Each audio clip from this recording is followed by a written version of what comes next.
Welcome back to Gotham Tonight. I'm Mike Mingo. Up next, a look at the new owner of Arkham Asylum. A familiar face that might come as a surprise.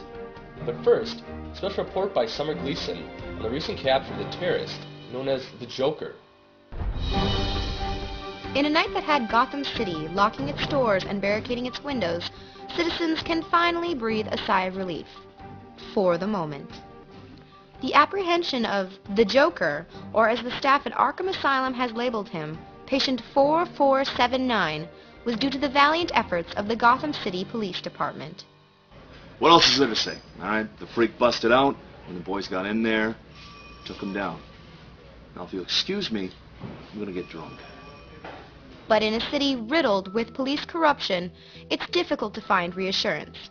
Commissioner James Gordon was unavailable for an interview, but said the Gotham City Police Department is doing everything they can to make sure this never happens again.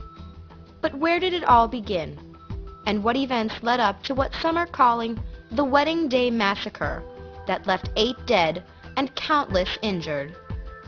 The story begins with the first capture of the Joker, after the death of District Attorney Harvey Dent at the hands of the vigilante known as the Batman. After a messy legal dispute over whether or not the Joker would be placed in the care of Arkham Asylum Hospital or imprisoned at Blackgate Penitentiary, it was decided that an evaluation period would take place, and the Joker was placed in the care of Dr. Jeremiah Arkham, head and former owner of Arkham Asylum. Heading up the evaluation was Dr. Harleen Quinzel, a choice that proved to be highly controversial. Were you at all concerned that an unhealthy obsession would occur dealing with a patient like this? I wasn't obsessed. That's not what I'm asking.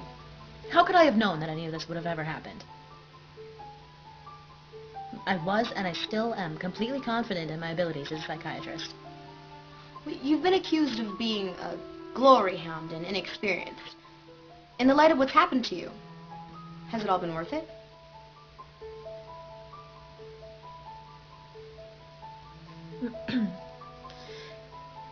If you're asking me if the sacrifices that I've had to make and the pain that I've endured and the life that I've had to give up so that somebody else doesn't have to lose someone that they love is worth it?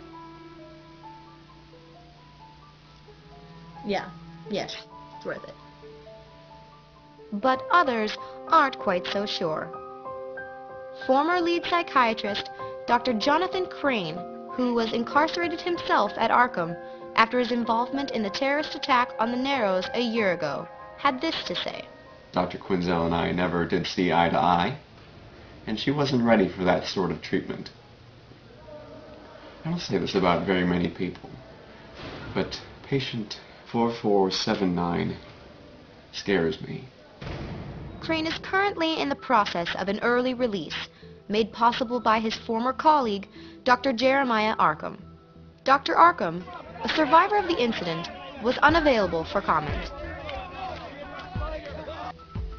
Well, the main problem with Arkham Asylum is their revolving door policy. Not only is their security lax, but they put far too much trust in their ability to cure patients. I mean, look at the statistics. Their success rate has been steadily declining, and most of their patients are repeat customers. The conditions at Arkham were intolerable. I was literally losing my hair working there. The handling of patient 4479 was a complete disaster. I lost my position due to an aggravated assault charge. I am currently going through a divorce, and I had to move after my address was posted on the internet. And I'm still receiving hate mail. Well, after destroying Gotham General, where I was finishing up my residency, crashing a colleague's wedding, and murdering a close friend of mine, no. I'm not a fan of the clown. I have opened my own private practice. I have discovered that the source of all patient 4479's problems is the Batman. I am dedicating all my research to understanding who the Batman is. understand who the Batman is, there, you'll understand patient 44779. Dr. Strange says he is happy to no longer have to deal with Arkham, whereas Dr. Elliot hopes that under new management they can work towards solving these problems. Well, I believe it's finally in good hands, and that patients are finally going to get the help that they need. It brings to mind the work of Thomas Wayne and everything he did for Gotham. I understand you were recently called in to perform Bruce Wayne's surgery. I'd like to keep my involvement with the Wayne family hush-hush. But Arkham Asylum has a long history of unethical mishaps. Shortly after the Joker was brought in, leaked videotapes began to appear online. The man responsible was another patient, Mac Rodello, nicknamed the Bookworm, because of his work privileges at the asylum's library that allowed him access to the hospital's equipment. Rodello was killed during the breakout. After the Joker's capture, more leaked videos followed. The source remains unknown, but is rumored to come from inside the Gotham City Police Department. What? Leaked videos?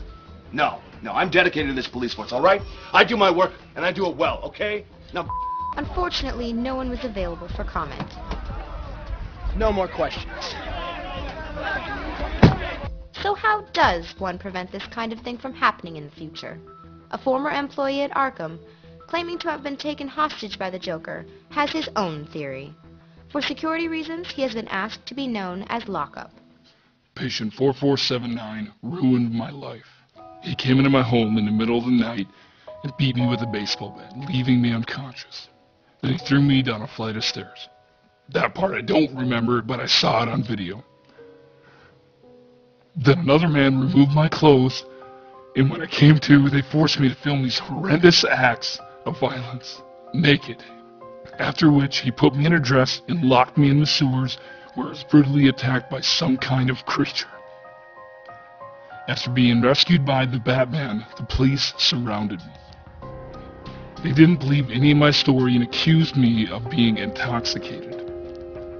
Currently, I'm under investigation because apparently my illegal weapons collection was used in the attacks. And because I couldn't keep this from happening in the first place, the asylum fired me.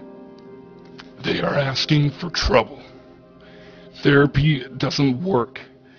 They need to be locked away forever. If I don't get to lock up these freaks, I don't know who will. Most victims of the Joker's attacks would agree. But for Dr. Quinzel, the individual who has suffered the most at the hands of 4479, it's surprising to find her still devoted to her duties. Well, my work really is all I have left to hold on to. You know, quitting or leaving, for that matter, would just be letting him win. So, no, we're gonna finish what we started. I know I can help him. But is there any way to help or possibly cure a patient like 4479? Or is keeping him under lock and key the only treatment for Arkham Asylum? And will its new owner be a help or a hindrance? Only time will tell. For Gotham City News, I'm Summer Gleason. Thanks, Summer. Tune in tomorrow night for a special. Is a crocodile man living in the sewers of Gotham? One former security guard says they do. When we come back, an update on Bruce Wayne's condition after a recent hunting accident at the Wayne estate. Stay with us.